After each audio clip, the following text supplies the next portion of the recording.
Me parece, o me pareció, que sería muy interesante tratar sobre dos épocas de nuestra reciente historia. Primero, la década de los años 50, que para ustedes queda en el remotísimo pasado. Ni sus papás ni sus abuelos la vivieron como testigos. Aquello que ocurrió en la década de los 50 y lo que vino después y lo que llega hasta esta fecha. En los años 50, en el año, concretamente en 1951, llegó al Ecuador, invitada por el gobierno, una misión especial de la Comisión Económica para América Latina, la CEPAL, que en ese entonces era un organismo de múltiple visión de la realidad. No se había sectorizado o sectarizado como ocurrió pocos años después. Llegó esta misión y realizó el primer estudio que se hacía sobre la realidad ecuatoriana, sobre la situación de nuestro país. Y el informe presentado un año y algo más después nos describió como el país, o uno de los, para que no nos sintiéramos muy avergonzados o muy deprimidos, uno de los países más pobres y atrasados de América Latina. Algunos de los datos.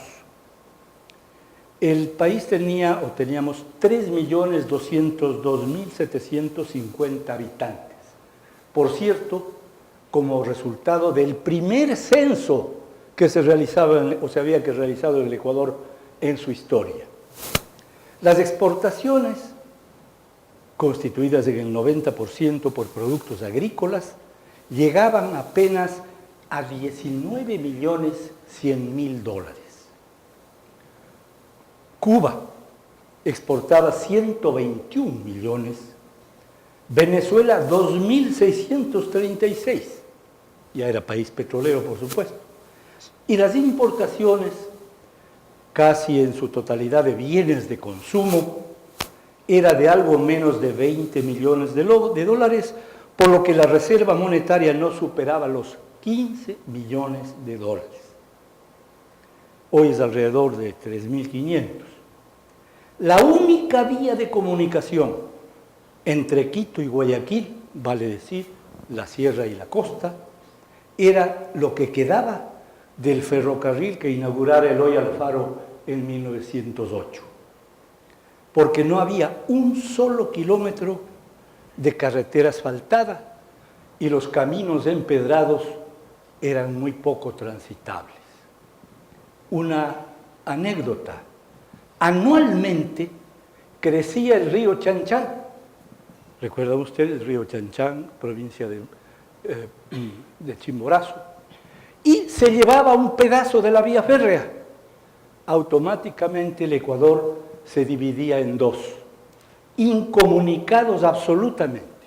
Ni en la costa tenían patatas, cereales, legumbres, leche, ni en la sierra teníamos las frutas vegetales de la costa y sobre todo la gasolina. Esto era de todos los años. La generación eléctrica por plantas artesanales llegaba a 65.5 megavatios. Actualmente son 5.000 más o menos. Apenas el 47,4% de los niños tenían acceso a la educación primaria y el 60% de la población era analfabeta.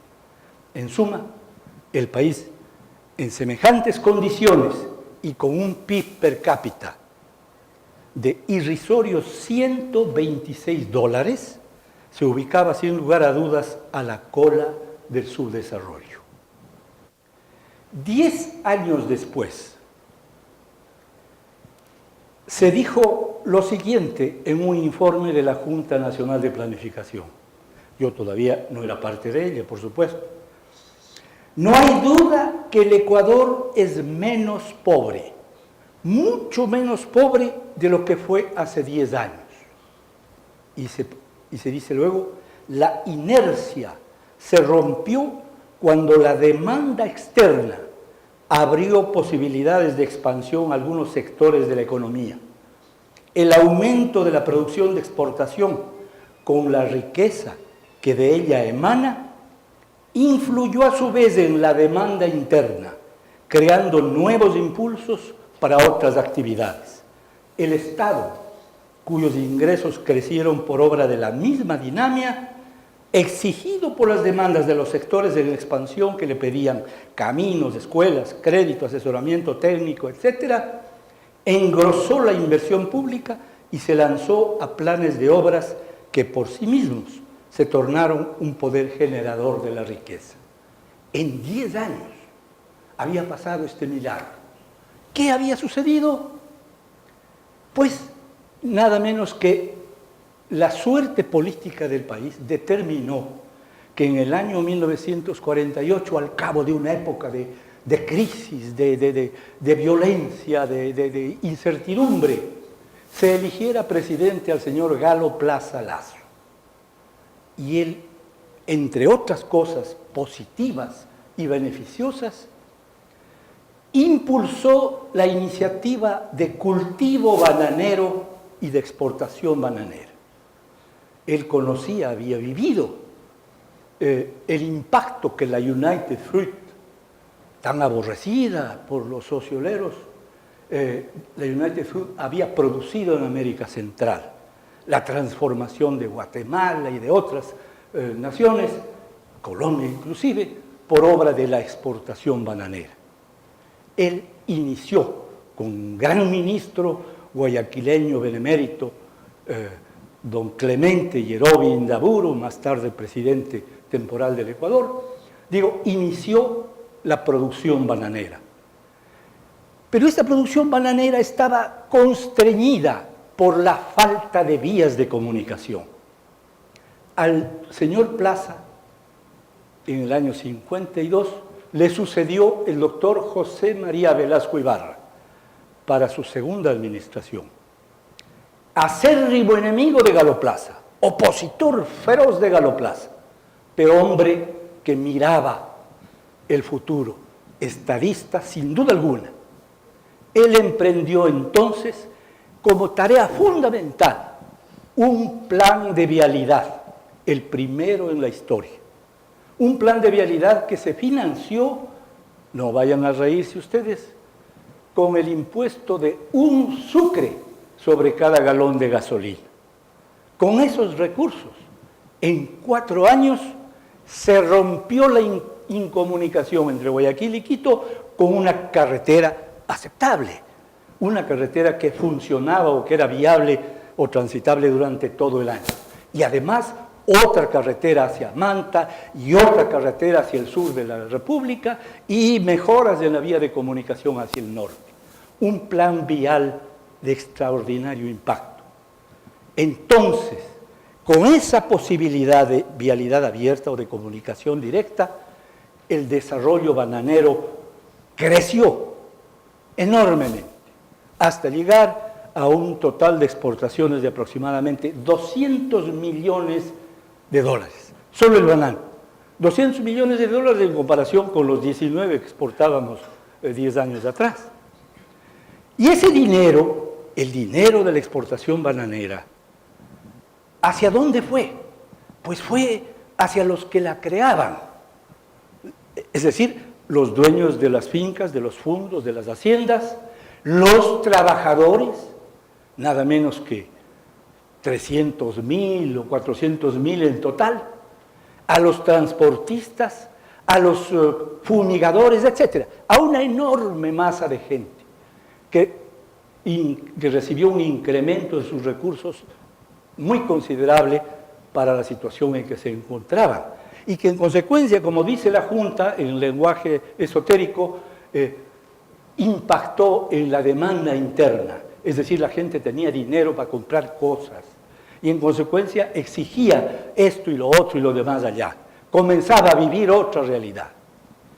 Al doctor Velasco Ibarra le sucedió un partidario de él que luego se le volvió adversario, como casi siempre ocurre en el Ecuador, el doctor Camilo Ponce Enríquez. Y el doctor Camilo Ponce Enríquez, a quien nos opusimos todos los liberales y la gama de la izquierda, porque creíamos que de lo único que se iba a preocupar es de hacernos rezar a todos y de acabar con el laicismo, hizo todo lo contrario. Respetó la libertad y la liberalidad de las ideas, pero continuó con mayor impulso todavía el desarrollo de la vialidad, de las construcciones escolares y todo lo demás. Es decir, 3 periodos de gobierno constitucionales, legítimamente constituidos, sensatamente utilizados, hicieron este milagro, la transformación del Ecuador de los 50 en la transformación del Ecuador de los 60. Pues bien, en el horizonte, o más bien dicho, en el subconsciente de los ecuatorianos había, sin embargo, un problema, un peligro muy grave: la producción petrolera. Los yacimientos de Santa Elena, que eran los únicos que producían petróleo, lo producían en un total de 2.800.797 barriles. Pero como el consumo había llegado a 3.832.424 barriles, el país tenía que importar petróleo para todos los derivados por 1.586.836 barriles. Esto virtualmente copaba la capacidad de inversión del Estado, del gobierno central, y constituía una muy seria amenaza para el futuro de la República. En estas circunstancias inicié yo mi vida al servicio público y palpé, viví las tensiones y las angustias de tener un presupuesto exiguo que tenía que emplearse en gran medida en solventar esta necesidad. Entonces, a finales de la década de los 60, se produjo otro milagro, si hay que llamar, el descubrimiento de petróleo en la región amazónica y, acto seguido, la producción y la exportación a partir del año 1973. Al margen de los efectos políticos del descubrimiento petrolero, que desgraciadamente condujeron a la ruptura constitucional, porque los señores militares se dieron cuenta que iban a tener una gran cantidad de dolaritos manejables a discreción y no tuvieron reparo en interrumpir el gobierno del doctor Velasco Ibarra, la quinta de sus administraciones. Pasamos así a ser de paupérrimos importadores del oro negro, exportadores del mismo, que facturamos entre 1973 y 1929, 20 años, en cifras redondas, 40.000 millones de dólares. 40.000 millones de dólares. Lo que significó que el crecimiento anual de la economía fuera de un promedio anual del 5%, o sea, casi el que según los expertos necesitamos para durante 20 años neutralizar la pobreza, impulsar el desarrollo. Pero entonces, ¿por qué ahora, con los precios siderales del petróleo, el actual gobierno ha recibido más o menos 70.000 millones de dólares en 4 años? Esto a propósito de las goleadas de inversión que al decir de los locutores de la radio oficial o de los canales oficiales, producen en educación, en carreteras, en esto y en lo otro. Pues bien, ha recibido tal cantidad de dinero Y sin embargo, la mayoría de los países emergentes han avanzado con sus economías más rápido que el Ecuador.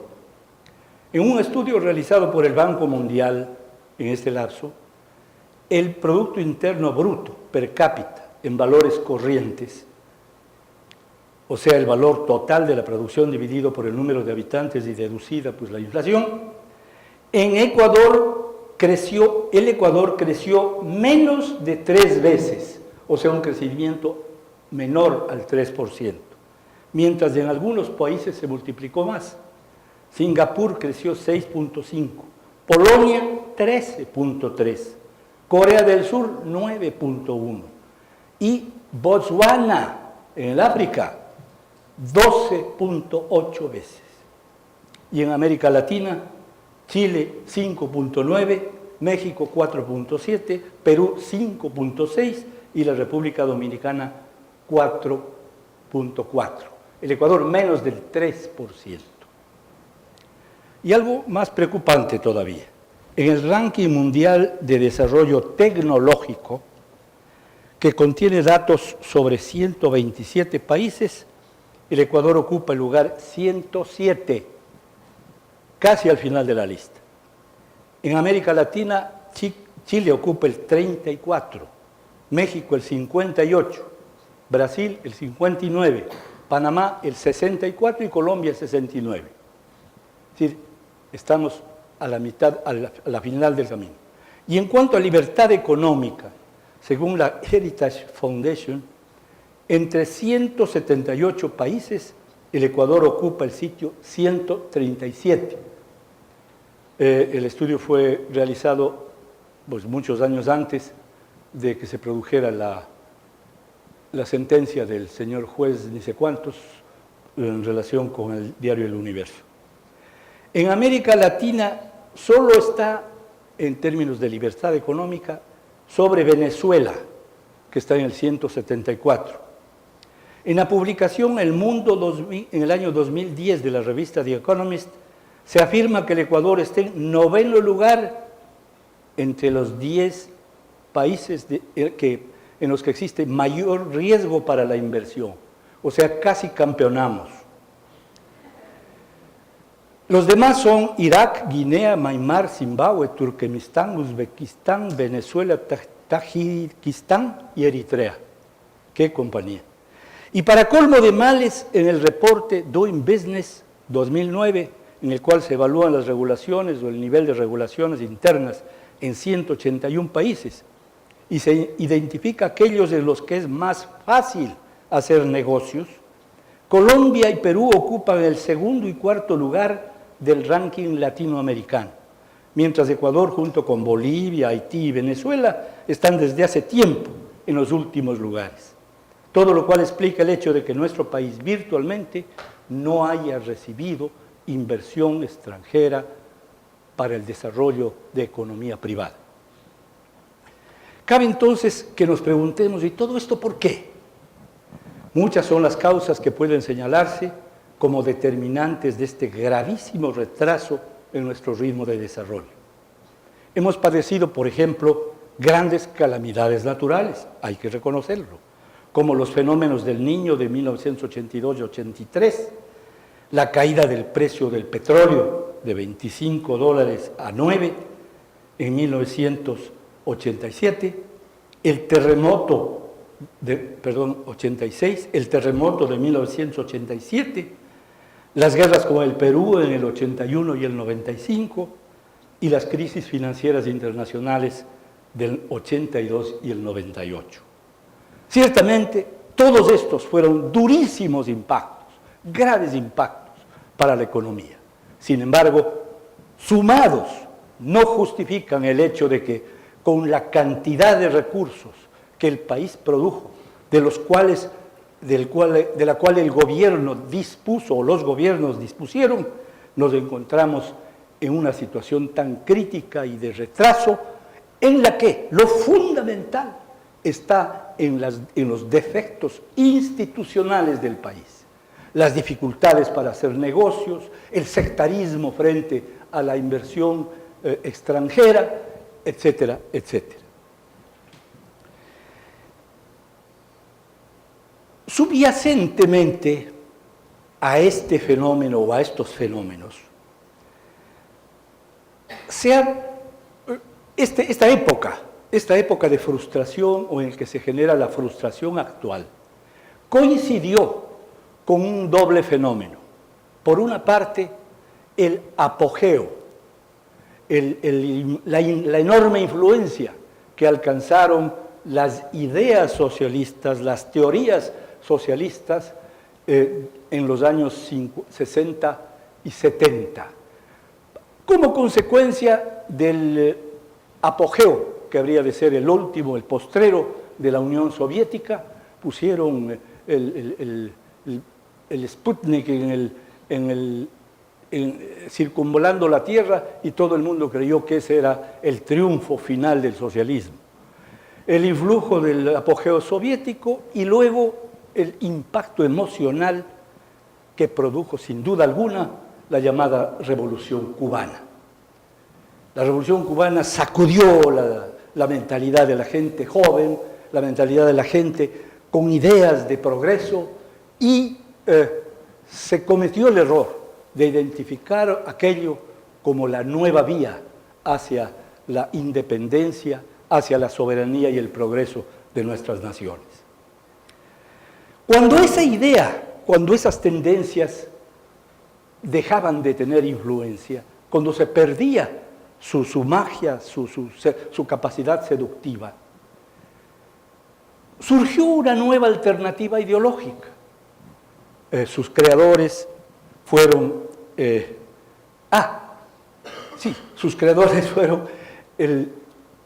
dos notables personajes brasileros, el señor Fernando Enríquez Cardoso y Celso Furtado.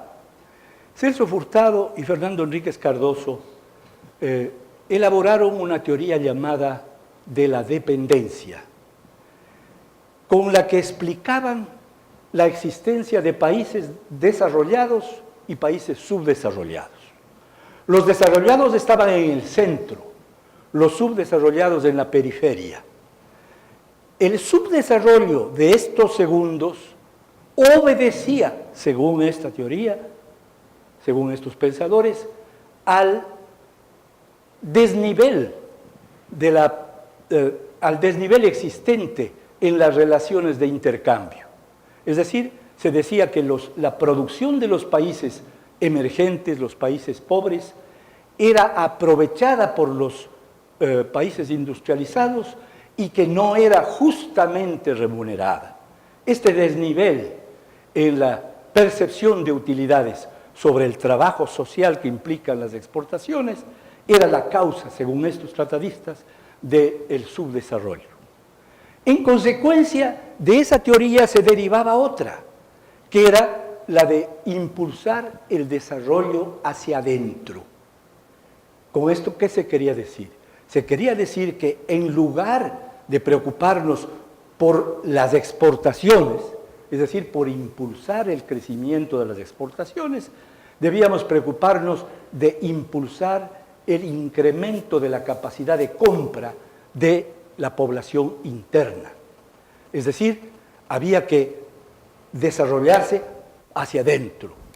La teoría es seductora, parece lógica. Sin embargo, ¿en qué consistía definitivamente? Consistía en que los gobiernos tenían que, primero, cerrar sus fronteras, impedir el acceso de inversión extranjera y procurar, más bien, a través de los tributos aduaneros y de impuestos directos e indirectos, impedir el comercio hacia el exterior y favorecer la condición económica de la población marginada.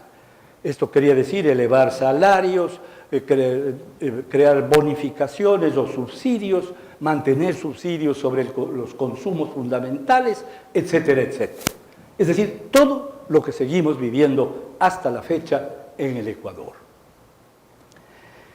Con la aplicación de estas ideas, ¿qué es lo que había pasado con nuestro país?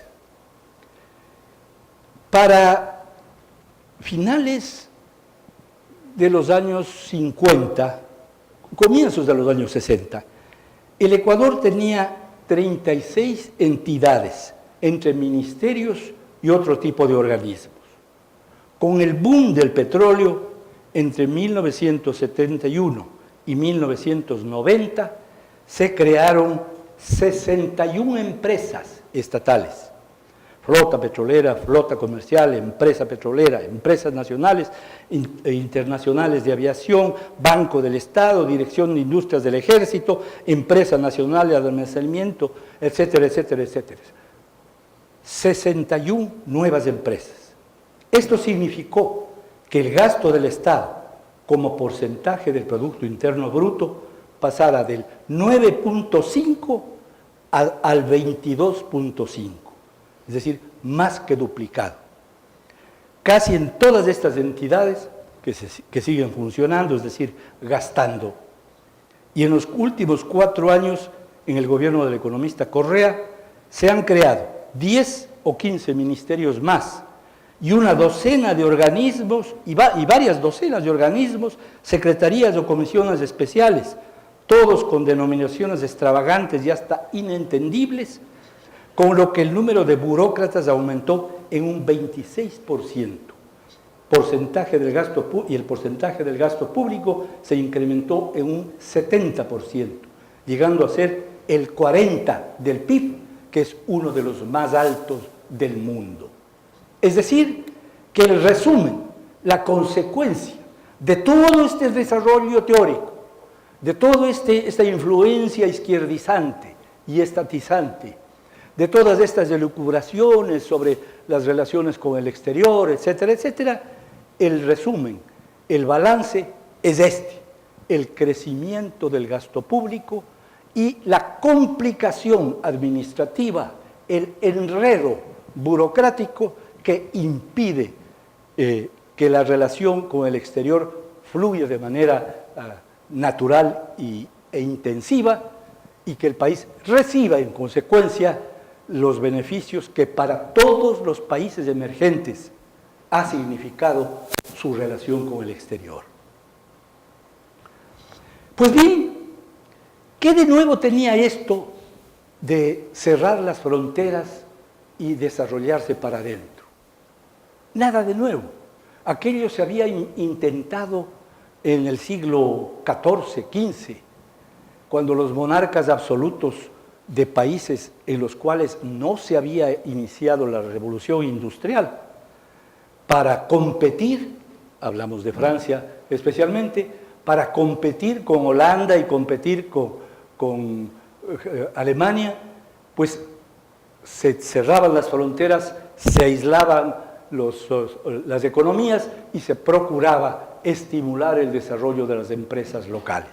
Todo lo cual, en esa época, en aquellos países, llegó al mismo resultado que han llegado en los países emergentes ahora.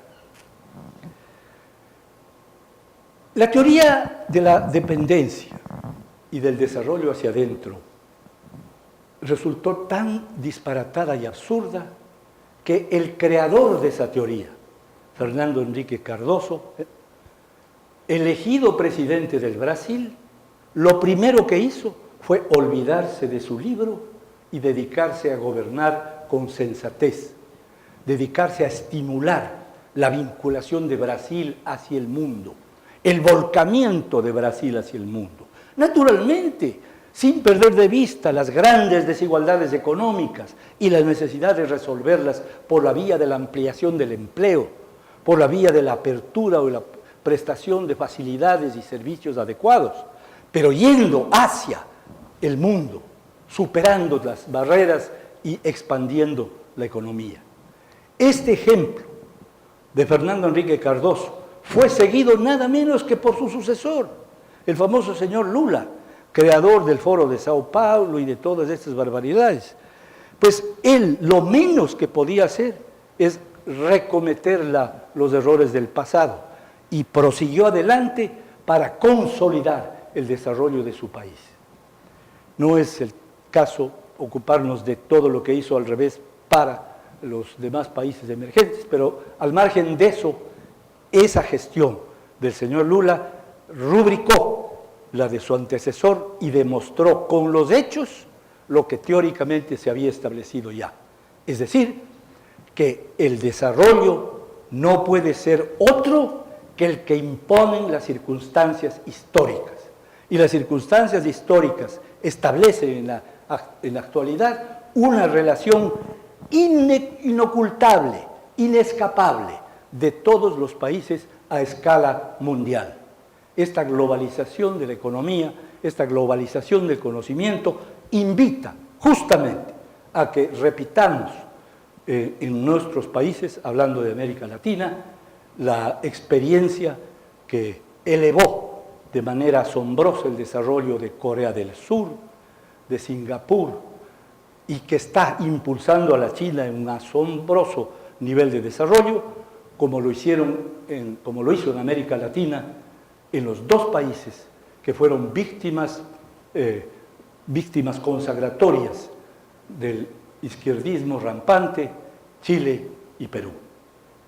La situación de nuestro país entonces es esta, la de estar en las cenizas y de encontrar la manera de salir de ellas, de autorrescatarnos y de arribar a los niveles de progreso a los que el país tiene derecho. Bueno, en su experiencia como ex vicepresidente de la República, ¿ve usted viable o compatible el éxito del Ecuador en la liberalización de la economía y por ende de los mercados? Porque si bien hemos escuchado en conferencias anteriores, el Ecuador realmente nunca ha estado realmente ligado a la liberalización de mercados. Ha estado más dentro de la tendencia proestatal y una dependencia siempre de medidas estatales. Pero realmente nunca hemos vivido ni probado realmente un modelo cercano al promercado. O sea, ¿qué tan factible sería para un país en las condiciones, con las limitaciones y posibilidades del Ecuador, llegar más allá confiando en el mercado y en el comercio en general, en los generadores de negocios y empresarios? Sí, básicamente esa es mi pregunta.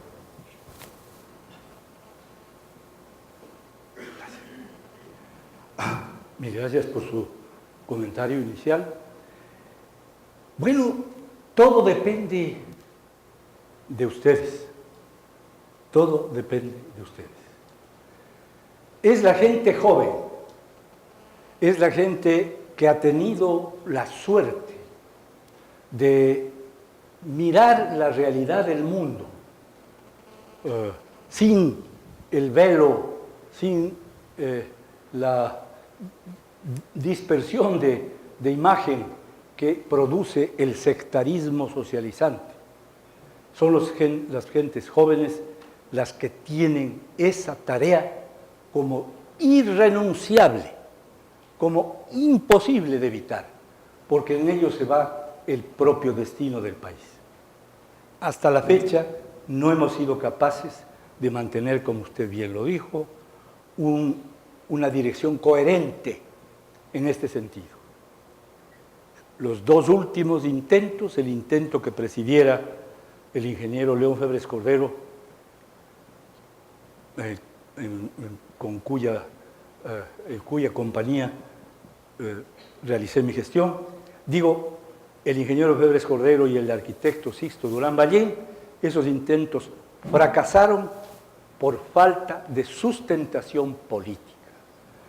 En el Congreso del periodo del ingeniero Febres Cordero, el gobierno tenía entre 9 y 10 legisladores de 73.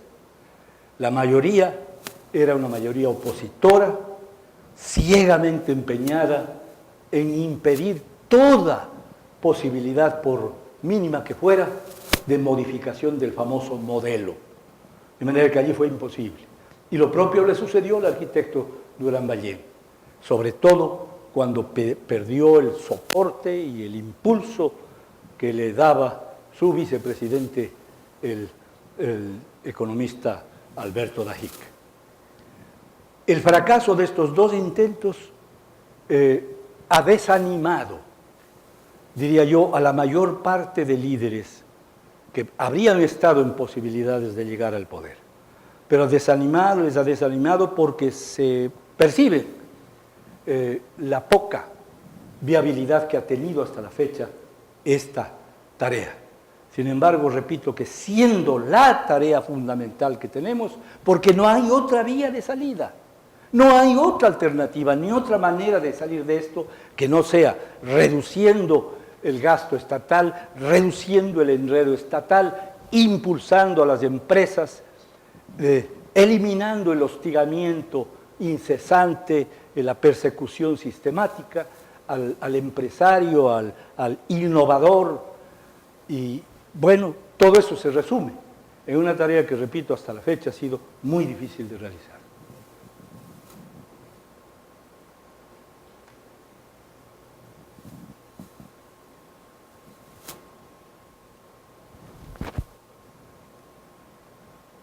Buenos días, doctor. Doctor, una pregunta. Usted como conocedor de temas de planificación, mi duda es la siguiente. ¿Hasta qué punto la planificación estatal puede ser beneficiosa para los individuos? ¿Hasta qué punto ya se torna invasiva? Porque creo que estamos de acuerdo en que si ocurre una catástrofe natural, es necesario planificar la reconstrucción, como ocurrió en la administración del ingeniero Cordero. Pero lo que vivimos actualmente sería totalmente invasivo. ¿Qué criterios hay que tener para no cruzar la línea, de tal modo que el individuo pueda también desarrollarse en libertad?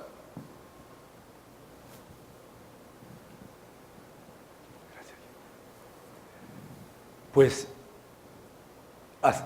olvidándose, pero radicalmente, de esta idea de que los gobernantes pueden construir a los países, que los funcionarios saben más que los empresarios y son los que deben ejecutar las tareas,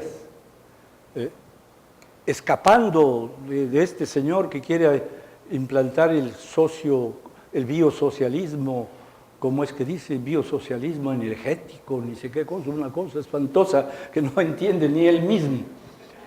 Es un absurdo total. Yo viví un pequeño incidente que revela la imposibilidad de que el planificador llegue al detalle de la planificación. En aquel tiempo, estamos hablando del año 68 hasta el 70, la Junta Nacional de Planificación aprobaba los presupuestos de los municipios. ¿Pueden imaginarse ustedes? Aprobaba los presupuestos del municipio. Así decía la ley y había que cumplir con eso. Entonces recibí la visita de unos amigos de Cuenca, antiguos amigos, gente muy inteligente y patriótica, que me decían, que me venían a presentar a un personero, un líder de la parroquia Santa Isabel. Más bien dicho, era el presidente del consejo de la parroquia Santa Isabel, que tenían el presupuesto atorado allí y no les aprobaban desde meses. Y no aprobándole el presupuesto no recibía las asignaciones y no podía trabajar. Entonces llamé al analista y el analista me dijo, sí, el único obstáculo es aquí un plano del mercado que quieren construir, que no debe tener esta estructura, esta puerta aquí, esta puerta acá, sino acá. Y el señor que estaba ahí, yo le noté que tenía una indignación contenida. Le dije, ¿y a usted qué le parece, señor? Dice, señor, no puede ser la puerta donde dice el señor analista porque ahí no hay calle. ¿Pueden imaginarse? ¿Sí? Se tenía que analizar el plano del mercado y al analista le parecía que tenían que salir por donde no había calle. A ese extremo del absurdo se llega cuando el planificador asume la tarea del supremo creador y no puede ser así.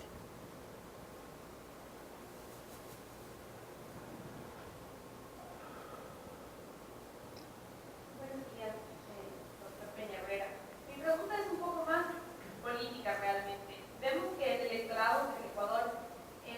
electorado bastante emocional que de alguna manera elige a sus gobernantes un poco en ignorancia de ideologías, de propuestas reales.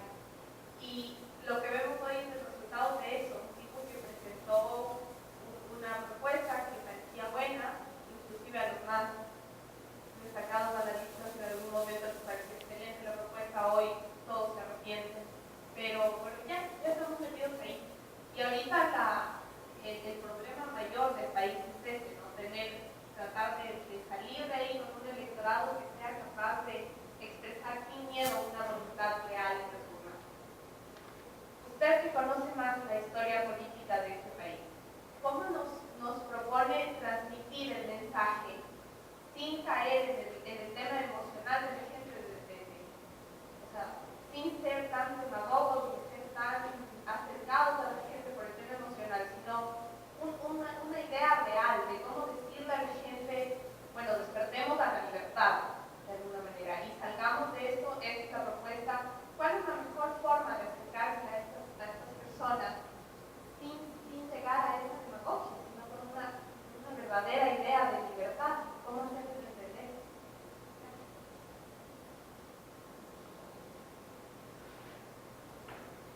La pregunta es incitativa. Primero, tal vez, creo que sí debemos tener en claro por qué se produjo la elección del señor economista Correa. Recuerdan ustedes que al inicio de la campaña había un candidato que tenía el 37% de intención de voto, o sea que ya era presidente. Ese fue el señor abogado León Roldós. Recibió adicionalmente el apoyo de la izquierda democrática y el 37 punto, ni sé cuánto por ciento, se le redujo al 20% en la primera vuelta. Eso permitió que llegaran a disputar la presidencia el mejor candidato de la izquierda con el peor candidato de la derecha. Y naturalmente el resultado fue inevitable. Asimismo, el señor Noboa había ganado con 20 puntos y perdió con 16. Es decir, fue un fracaso ya personal, un acto de, ¿qué diría yo? A lo mejor de maleficios. Y en cuanto a qué hacer, yo diría que es tarea de todos ustedes, de jóvenes convencidos, el reafirmar su propio convencimiento sobre la bondad, el beneficio de las ideas y las instituciones liberales, o hacerlo con lo opuesto, más bien dicho, lo concurrente, demostrar la imposibilidad de los otros, o sea, de la concepción socialista del desarrollo. Al respecto, les ruego permitirme una cosa simpática, que a lo mejor lo conocen, pero les ruego paciencia y escucharme. Un profesor de economía de la Universidad Texas Tech, que nunca había reprobado a un estudiante, en una ocasión aplazó a la clase entera. Esto sucedió así.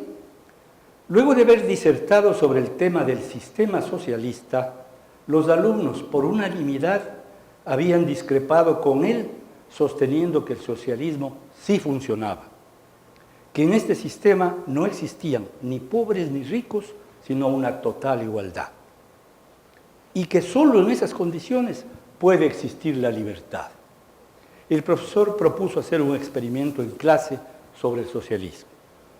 Todas las notas iban a ser promediadas y a todos los estudiantes se les asignaría la misma nota en forma que nadie sería reprobado y nadie sacaría una A.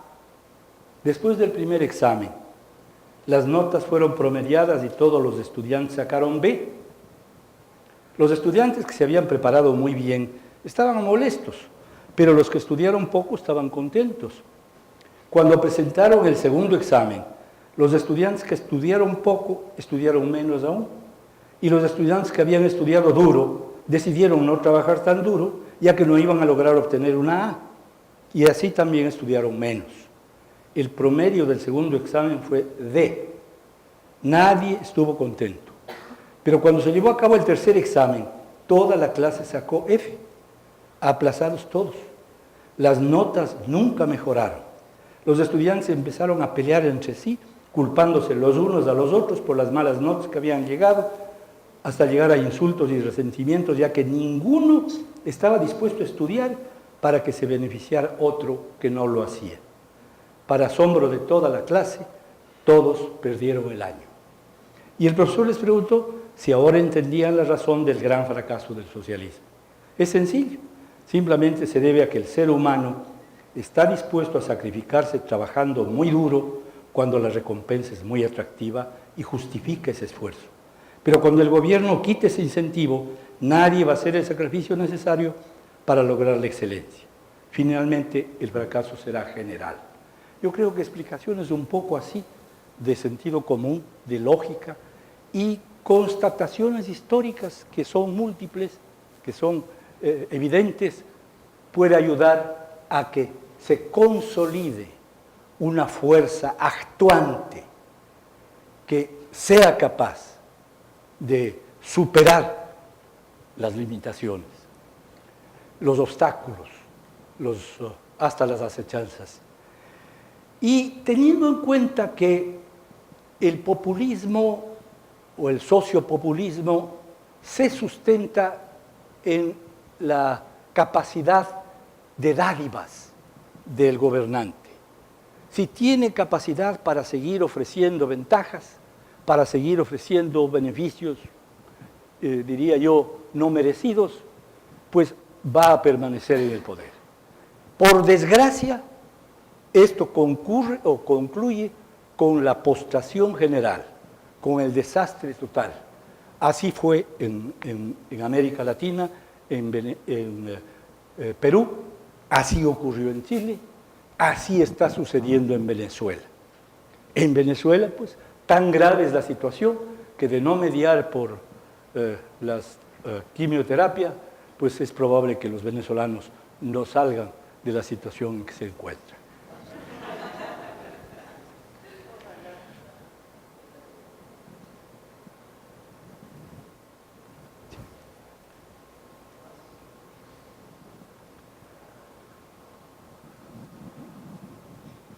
Buenos días a todos, buenos días, doctor. Mi pregunta más bien va por el lado de las exportaciones, ya que, como la historia nos dice, nuestro país principalmente exporta productos primarios, siempre lo ha hecho.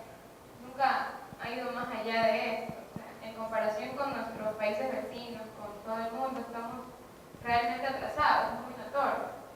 Y en pleno siglo XXI seguimos en el mismo proceso. Entonces, ¿usted cree que la solución en realidad a este problema sea la apertura total? O sea, a través del liberalismo podríamos desarrollar en eso, porque en realidad un valor agregado a nuestros productos es un punto muy positivo para el desarrollo económico. ¿Sería esta la solución real? ¿Es el único impedimento que tenemos el de no poder importar esta tecnología y así producir el desarrollo? Gracias.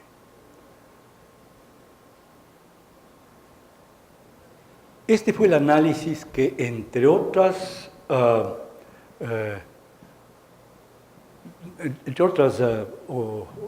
semejantes, condujo a la formación de las diversas unidades económicas en América Latina, y específicamente en el caso nuestro, el del Grupo Andino. Se observó lo que usted dice. Éramos exportadores, habíamos sido exportadores de productos agropecuarios, primarios en general, y el alto beneficio que obtienen los exportadores de productos industrializados, elaborados y de alta tecnología es evidente. Esa realidad ha cambiado en gran medida, y ha cambiado en gran medida gracias a la expansión mundial del mercado.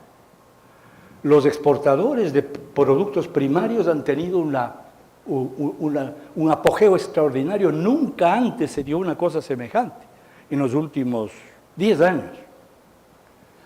¿Por qué? Porque han aumentado los consumidores de manera exponencial en demanda precisamente de productos primarios. Sin embargo, cierto es que debemos orientarnos hacia la elevación de capacidad técnica o tecnológica de nuestros productos.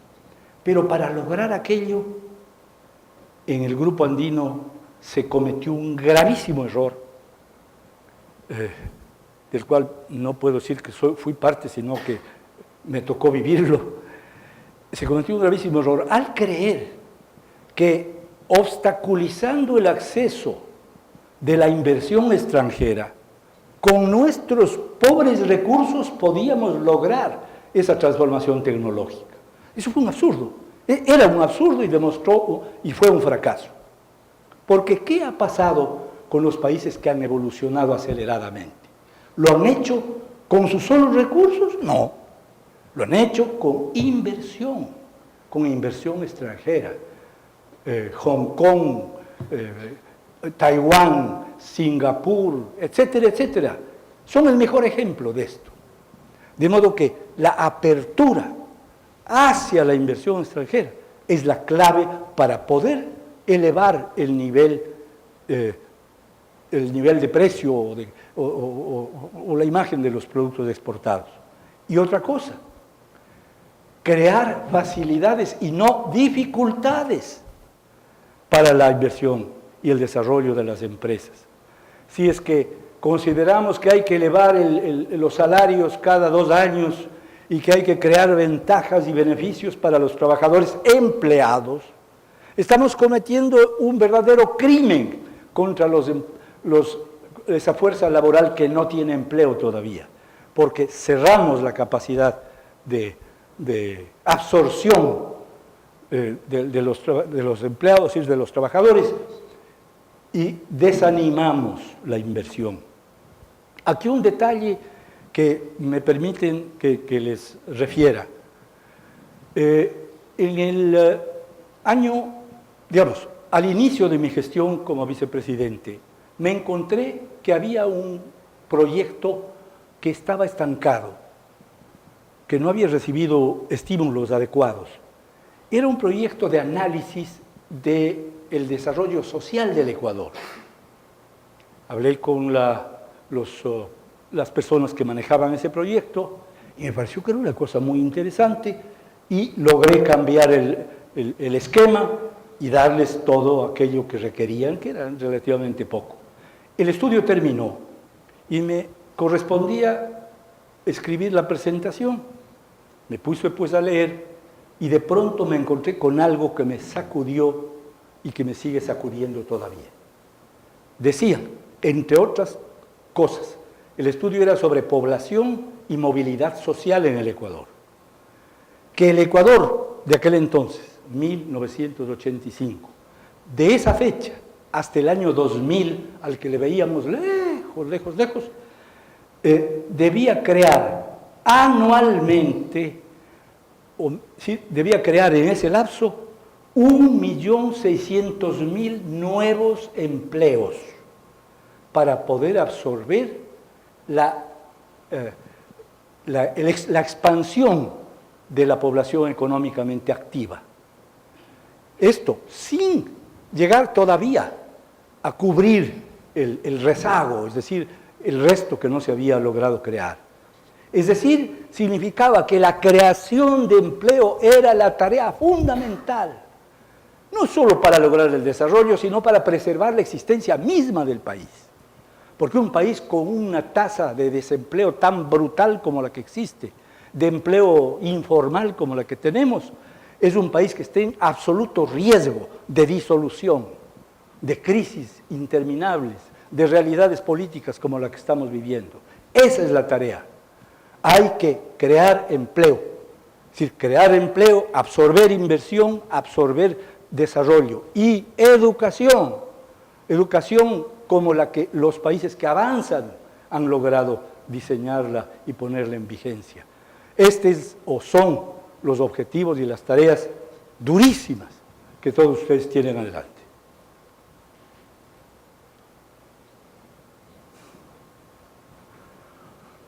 Mi pregunta va más por el lado político, ¿no?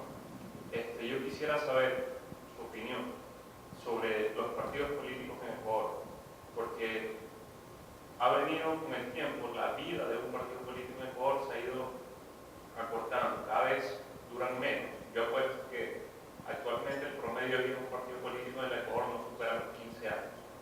Entonces, hoy por hoy lo que se quiere es un Ecuador de instituciones políticas, por decirlo así, o de instituciones, y no de mesías o salvadores que vengan a solucionar el problema.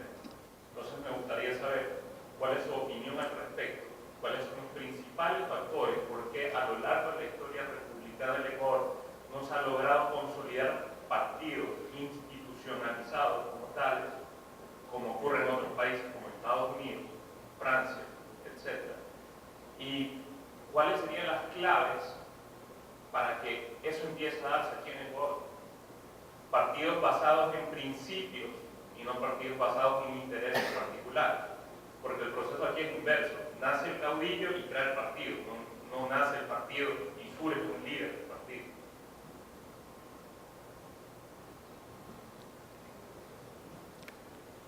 En el Ecuador, yo creo que los partidos políticos comenzaron a desaparecer hace aproximadamente 20 años.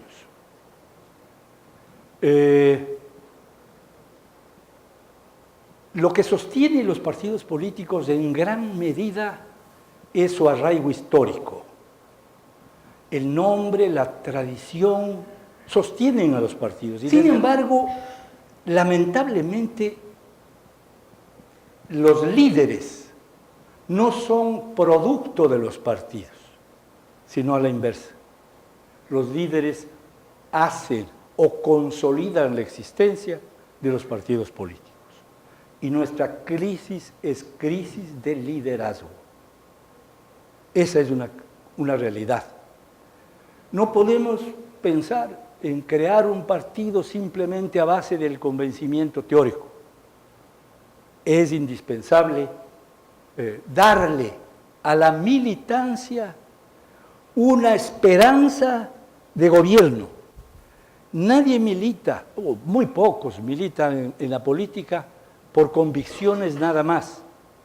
También por un interés legítimo, que es el interés de ir a ejercer funciones públicas y poner en práctica las ideas. De manera que si tenemos la fortuna de disponer de líderes, la mitad del camino estará hecho.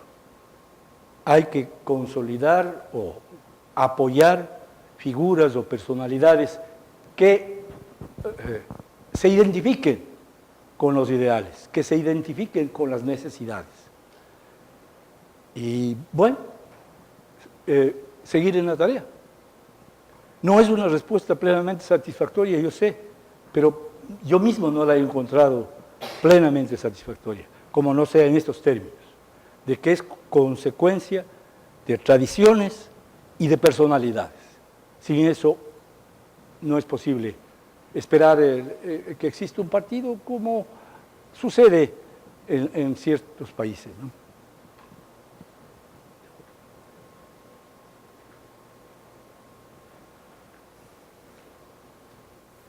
Doctor, debo confesar que cuando revisé el programa de la Universidad de IPEA fue para mí muy satisfactorio que a pesar de su estado de salud y la operación que acaba de tener, pueda estar con nosotros. Qué gusto tenerlo aquí en Guayaquil. Mi pregunta básicamente va en un sentido muy práctico. La oposición en el Ecuador hoy se dedica a protestar y no a proponer. Tenemos una oposición que lamentablemente se sube a la camioneta de la agenda propuesta por el gobierno a discutir los temas que el gobierno quiere que discutamos y no a plantear soluciones a los problemas que realmente suceden por debajo de esa agenda. Ante lo que se viene en el próximo panorama electoral, ¿qué cree usted que deba hacer la oposición o qué cree usted que debamos hacer quienes pensamos distinto? ¿Qué opciones electorales habrá para esa época? ¿Cree usted, doctor, que se logre lo que después de mucho tiempo y sufrimiento lograron los venezolanos, que fue la unidad? Básicamente esa es mi consulta.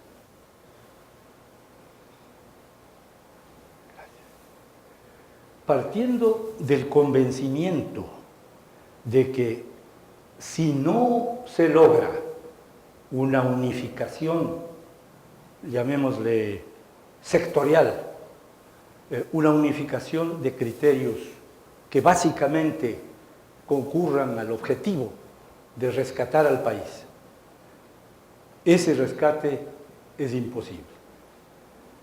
Yo, sin embargo, creo que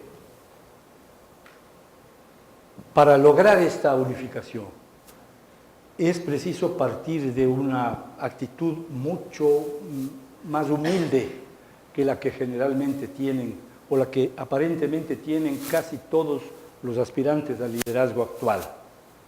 Es decir, no buscar la perfección absoluta, no buscar la imposición del yoísmo, sino más bien eliminar las diferencias no trascendentales, no sustanciales, e impulsar las coincidencias básicas.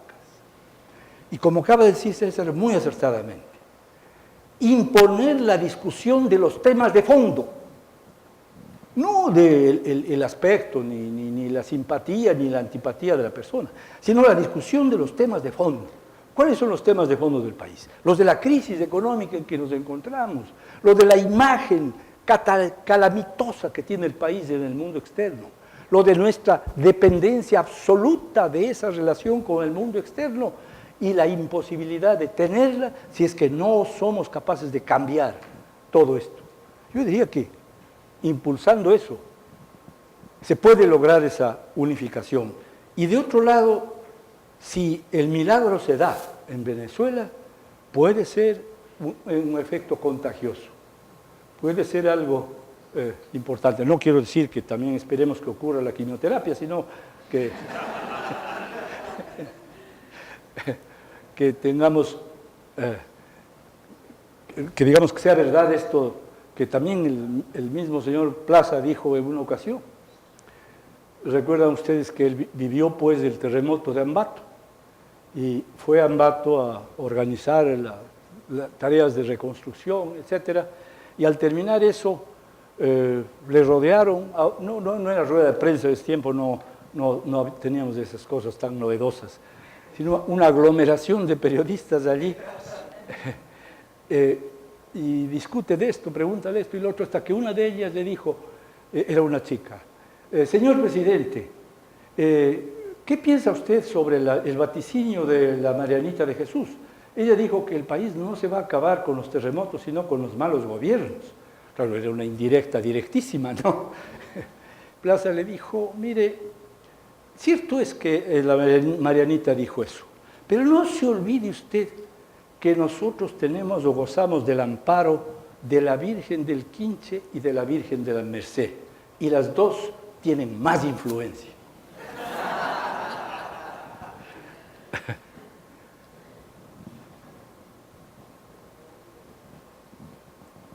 Doctor, en virtud de que usted vivió de cerca el surgimiento, como dice, desde las cenizas de Perú y Chile, ¿qué tan cierto es de que cuando una economía se libera, se generan unos shocks para la población? Por ejemplo, que una autora, Naomi Klein, que pues en el libro de ella indica que en el gobierno de Allende casi no existía desempleo y que cuando pasa Pinochet, usted indica en su libro que obviamente el desempleo se disparó, pero era porque Allende tenía contratado casi toda la población porque era un estado inmenso. Entonces, si existen estos shocks, ¿cómo hacer para evitarlo? O si es que se puede.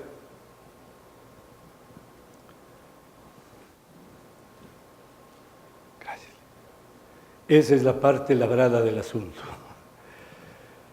Efectivamente, los gobiernos de este sociopopulismo más o menos similar en todos nuestros países crean visiones o percepciones deformadas en la gente. Corregir eso es terriblemente oneroso. Básicamente, se dice, o decimos con mucha facilidad, yo lo acabo de hacer hace un minuto, que la tarea es reducir el tamaño del Estado, eliminar el empleo excedentario, reducir el déficit fiscal, disminuir las prebendas y privilegios del sector laboral activo para permitir que la inversión se produzca, etc. Todo eso es teóricamente fácil de decir, pero tremendamente difícil de poner en práctica. A tal punto es así que en los dos países aquello no se hubiera logrado jamás con gobiernos puramente democráticos. Por desgracia, fue indispensable este ser, para mí, muy, muy extraño, que se llamó Pinochet, que siendo militar y por ende debiendo defender el crecimiento del Estado y el estatismo, hizo exactamente lo contrario. Enfrentó con el poder del Estado, con el poder del que disponía, las reacciones tumultuosas que no se produjeron del todo porque había una especie de temor general a la represión. Y el caso de Fujimori, igual, toda su manipulación le convirtió en un verdadero dictador que cumplió con la obligación que tenía, por mucho que después se haya desmesurado y haya cometido barbaridades, pero de todas maneras, sin una acción firme, el rescate de Perú como el rescate de Chile no habría sido posible. Aquí nos espera algo parecido. Tenemos que tener esto muy claro. Aquí nos espera algo parecido. No podemos aspirar a que el pueblo salga a las calles y pida que se elimine el empleo informal, que se reduzcan los privilegios, que se supriman los subsidios. No, la gente no va a entender eso nunca, por desgracia. Y hay que esperar las circunstancias, las condiciones en las que esto sea posible y los mecanismos jurídicos y políticos que también lo hagan viable. Casi que no es una respuesta a una pregunta tan seria como la suya.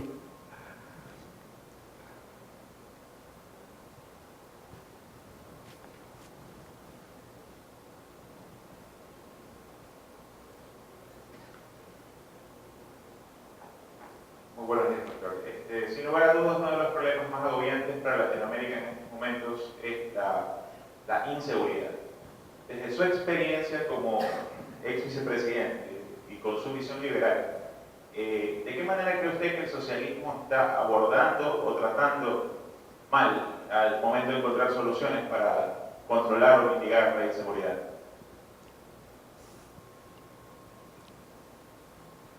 Gracias. Lamento mucho no haber traído conmigo el texto de un análisis hecho por una, no recuerdo el nombre de una dama, sobre el modo como se están instaurando los regímenes sociopopulistas, las etapas, las tareas que van realizando paulatinamente para consolidarse en el poder. Y entre otras, entre las primeras, precisamente, es no controlar, sino más bien generar la violencia delincuencial. Esto es muy duro de decir, pero parece, y así lo vemos en Venezuela y lo estamos percibiendo en nuestro país, que el crecimiento de la delincuencia y del delito común no es una amenaza para el gobierno, sino una intimidación para el ciudadano. Hoy la gente tiene miedo de salir a la calle, miedo de tomar ciertas decisiones, miedo de que el sicariato deje de ser de origen narcotraficante y pueda ser sicariato político. Esto es gravísimo, gravísimo, gravísimo.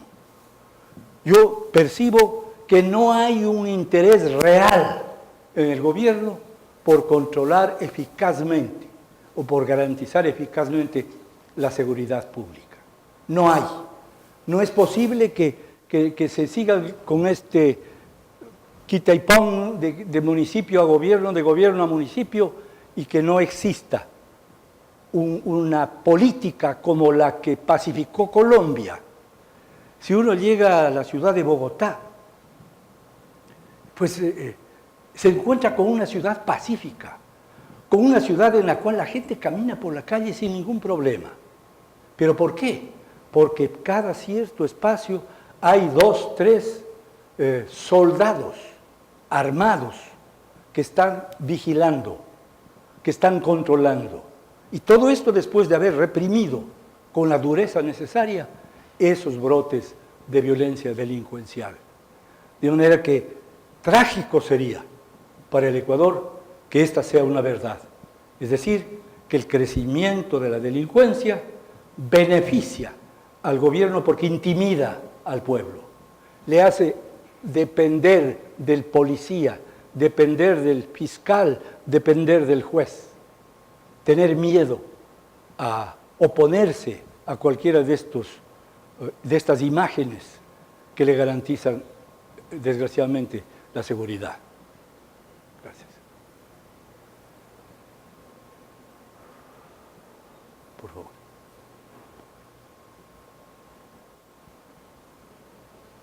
Buenos días, doctor. Mi pregunta va enfocada en la política. ¿Considera usted que una de las causas que deteriore la democracia en el Ecuador en los últimos años y haya aumentado el aparato estatal se da también por la poca autonomía con la que cuentan los gobiernos seccionales en nuestro país?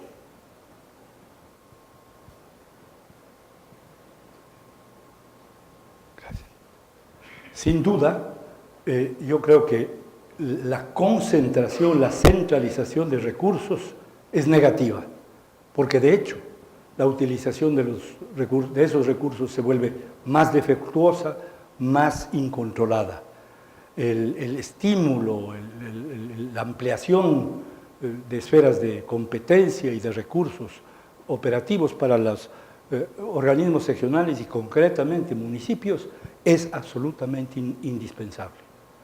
Y sin duda lo contrario es tan negativo como lo estamos viendo. El señor de aquí delante también.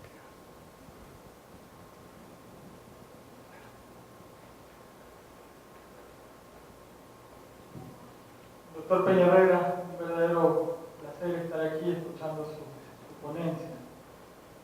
No iba a hablar, pero escuché el tema seguridad y la verdad es que ese tema me toca muy en lo profundo.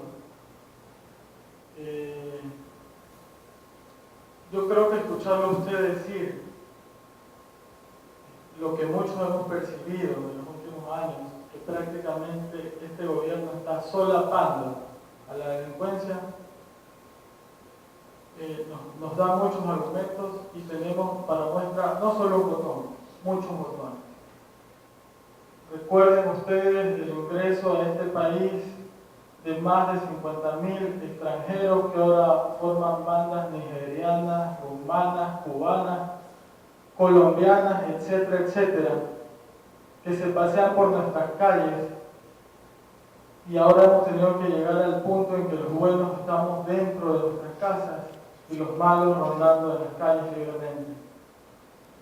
Recordemos cuando las mulas dejaron de ser mulas cuando cargan menos de 2 kilos, cuando se liberaron más de 12.000 presos en nuestras cárceles. Esos argumentos para poderle decir a este gobierno que son solapadores de la delincuencia. Entonces mi pregunta va, así sea un poco breve su respuesta, en el costo que recayó ante usted y ante el difunto presidente León Febres Cordero sobre sobre la lucha frontal contra la delincuencia y el terrorismo en el año desde el 84 al 88. Ahora se han inventado las comisiones de la verdad y tanta cosa, y ahora quienes atacaban y quienes eran los terroristas son los buenos de la película. Quisiera que nos narre brevemente, doctor Peñarroya, parte de esa historia.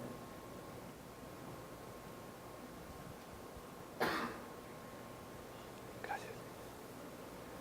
Ciertamente, como usted manifiesta, en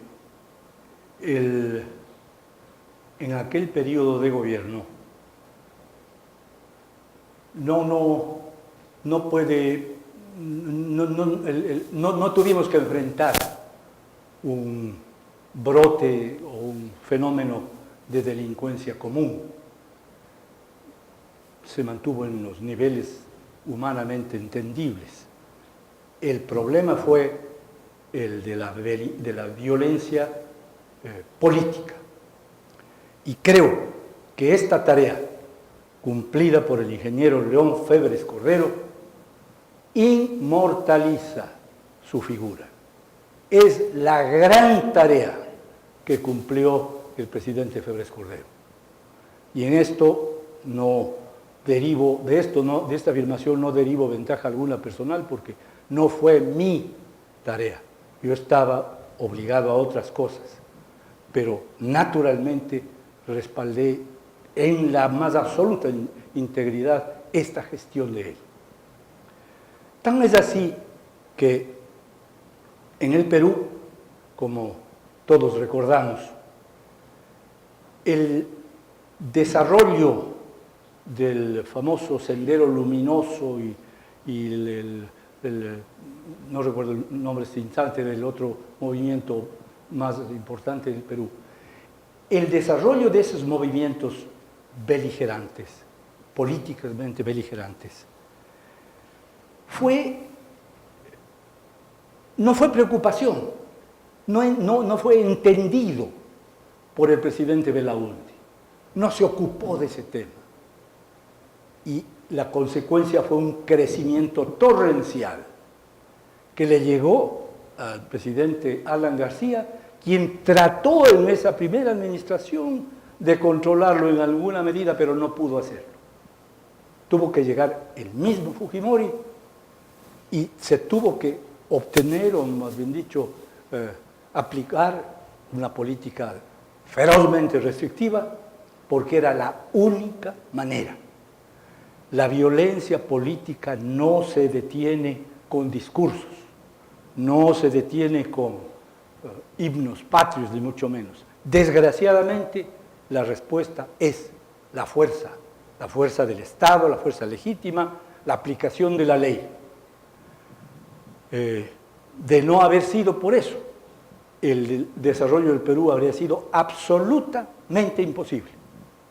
Solo a base de controlar y de eliminar en definitiva casi el famoso Sendero Luminoso, el Perú pudo ocuparse de otras tareas fundamentales que no fueron o no habrían podido ser atendidas si es que los fenómenos aquellos persistían. Yo creo que ese es el mérito del ingeniero Febres Cordero. Y esa es la razón precisamente por la cual, discúlpeme, ya.